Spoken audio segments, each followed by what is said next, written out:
ಹರೇ ಕೃಷ್ಣ. ಭಗವದ್ಗೀತೆ ಅಧ್ಯಾಯ 2. ಶ್ಲೋಕ, ಶ್ಲೋಕದ ಅನುವಾದ ಹಾಗೂ ಶ್ಲೋಕದ ಭಾವಾರ್ಥ. ಶ್ಲೋಕ 25. ಅವ್ಯಕ್ತೋ ಯಮಚಿಂತ್ಯೋ ಯಮ ವಿಕಾರ್ಯೋ ಯಮುಚ್ಯತೆ ತಸ್ಮಾದೇವ ವಿದಿತ್ವೈನಂ ನಾನು ಶೋಚಿತುಮರ್ಹಸಿ. ಅನುವಾದ: ಆತ್ಮವು ಕಣ್ಣಿಗೆ ಕಾಣುವುದಿಲ್ಲ, ಅದನ್ನು ಗ್ರಹಿಸಲು ಸಾಧ್ಯವಿಲ್ಲ, ಅದು ವಿಕಾರ ಹೊಂದುವುದಿಲ್ಲ ಎಂದು ಹೇಳಲಾಗಿದೆ. ಇದನ್ನು ತಿಳಿದು ನೀನು ದೇಹಕ್ಕಾಗಿ ದುಃಖಿಸಬಾರದು. ಭಾವಾರ್ಥ: ಭಗವಂತ ಅವ್ಯಕ್ತ.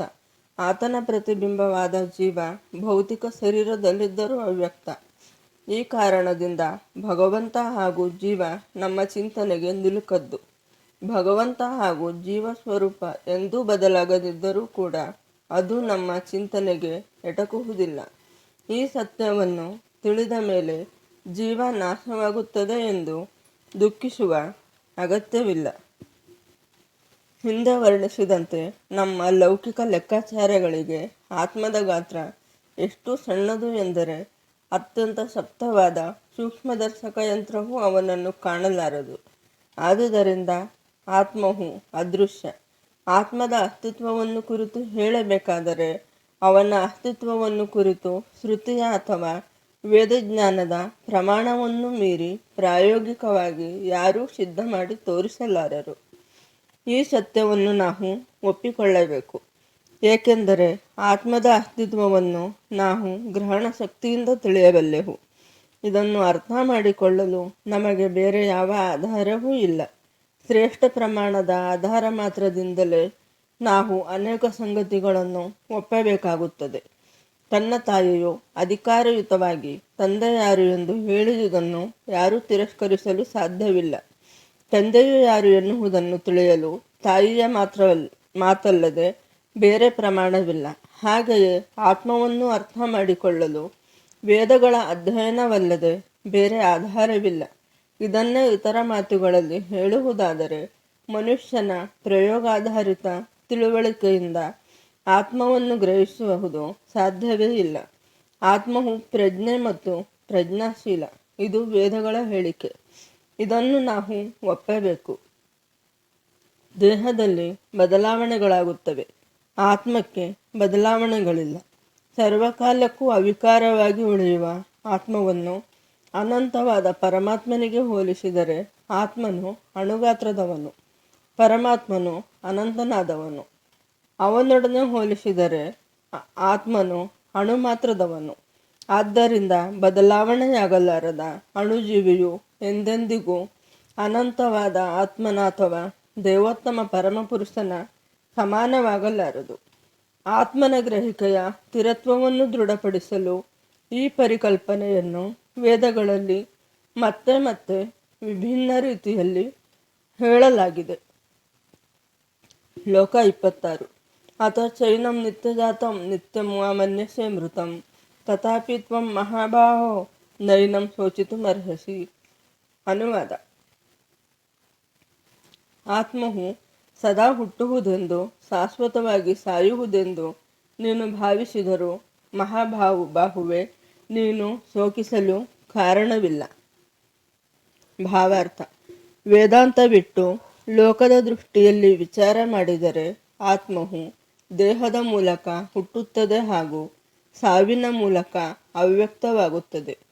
ಹುಟ್ಟು ಸಾವನ್ನು ಮೀರಿ ನಿಲ್ಲುವುದು ಎಂದೂ ಸಾಧ್ಯವಿಲ್ಲ. ಆದ್ದರಿಂದ ಸಾವಿನ ಬಗ್ಗೆ ದುಃಖ ಪಡುವ ಅಗತ್ಯವಿಲ್ಲ. ವೈಭಾಷಿಕ ಸಿದ್ಧಾಂತದಲ್ಲಿ ಹೇಳುವಂತೆ ಅರ್ಜುನನಿಗೆ ಆತ್ಮದ ಅಸ್ತಿತ್ವದಲ್ಲಿ ನಂಬಿಕೆ ಇಲ್ಲದಿದ್ದರೂ ಅವನ ದುಃಖಕ್ಕೆ ಕಾರಣವೇ ಇಲ್ಲ. ಒಂದು ಪ್ರಮಾಣದ ರಾಸಾಯನಿಕಗಳು ನಷ್ಟವಾದುವೆಂದು ಅಳುತ್ತಾ ಯಾರೂ ತನ್ನ ನಿಯತ ಕರ್ತವ್ಯದ ಪಾಲನೆಯನ್ನು ನಿಲ್ಲಿಸಿಬಿಡುವುದಿಲ್ಲ. ಇದಕ್ಕೆ ಪ್ರತಿಯಾಗಿ ಆಧುನಿಕ ವಿಜ್ಞಾನದಲ್ಲಿ ಮತ್ತು ವೈಜ್ಞಾನಿಕ ಸಮರದಲ್ಲಿ ಶತ್ರುಗಳನ್ನು ಸೋಲಿಸುವುದಕ್ಕಾಗಿಯೇ ಹಲವು ಟನ್ಗಳ ರಾಸಾಯನಿಕಗಳನ್ನು ವ್ಯರ್ಥ ಮಾಡಲಾಗುತ್ತದೆ. ವೈಭಾಷಿಕ ಸಿದ್ಧಾಂತದ ಪ್ರಕಾರ ದೇಹವು ಕ್ಷೀಣಗೊಂಡಂತೆ ಆತ್ಮ ಎನ್ನುವುದು ಮಾಯವಾಗುತ್ತದೆ.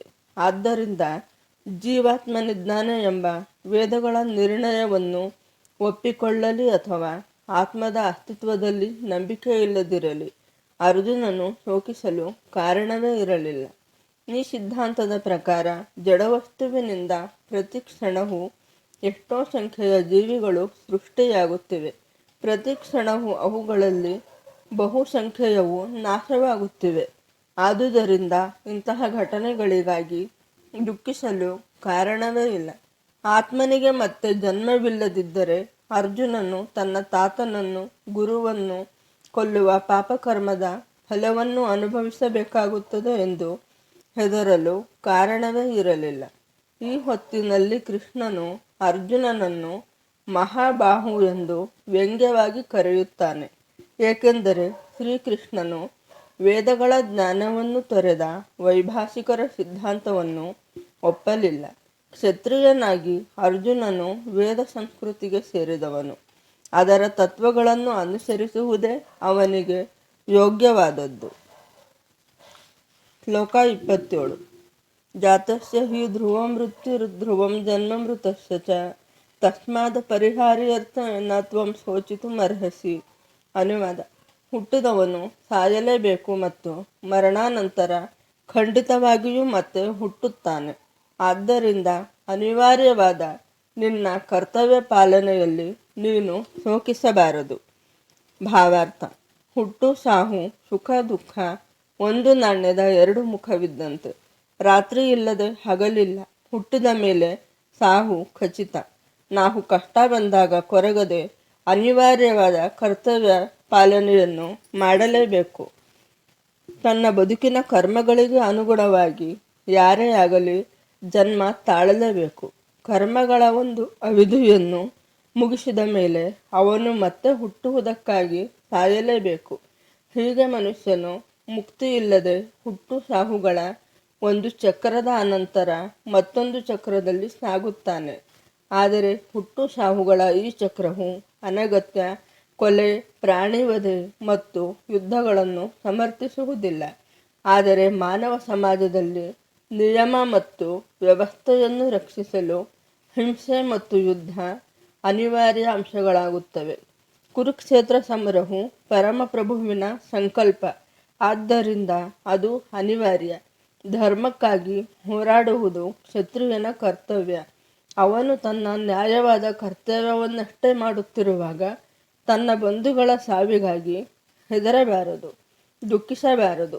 ಪಾಪಕರ್ಮಗಳೆಂದರೆ ಅವನಿಗೆ ತುಂಬ ಭಯ.